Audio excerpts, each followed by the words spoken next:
Residents of West End Negril, Westmoreland protested for a second day on Wednesday about the electrocution of two men by a live wire hanging from a JPS pole. The men were killed while driving a motorcycle on Tuesday. TVJ's Lanage Franklin has this primetime news update. The residents and family of the young men who were electrocuted when they came in contact with an electric wire in the Westland Mountain community of Negril say they will not rest until they get justice. The young men, 21-year-old O'Shane Powell and his cousin Ronald Johnson, died after a live wire fell on a motorbike they were driving on Tuesday. The residents blame the Light and Power Company, the Jamaica Public Service, JPS, for the deaths. I feel like me I go mad.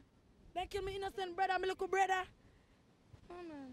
Following the incident, residents blocked about 8 miles of the West End roadway with trees and also set fire to debris they threw into the road, halting the flow of traffic. My friend then dead, JPS light wire we are calling from 1 week straight, and the light wire cut down panto, our best friend them, kill them, no people don't go look. The residents are also upset because they have been forced to be without electricity since Monday, and although JPS went to the area late Tuesday evening, the residents are still without power.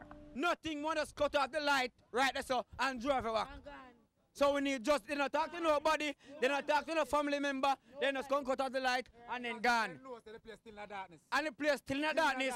We don't have no current, they not come back. The JPS in a release says it regrets the unfortunate loss of life and expressed condolences to the families.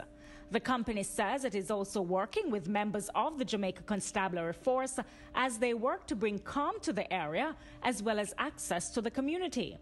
It says as soon as access is available, its teams will restore electricity to the area and continue the investigation into the matter. Lanage Franklin, TVJ News.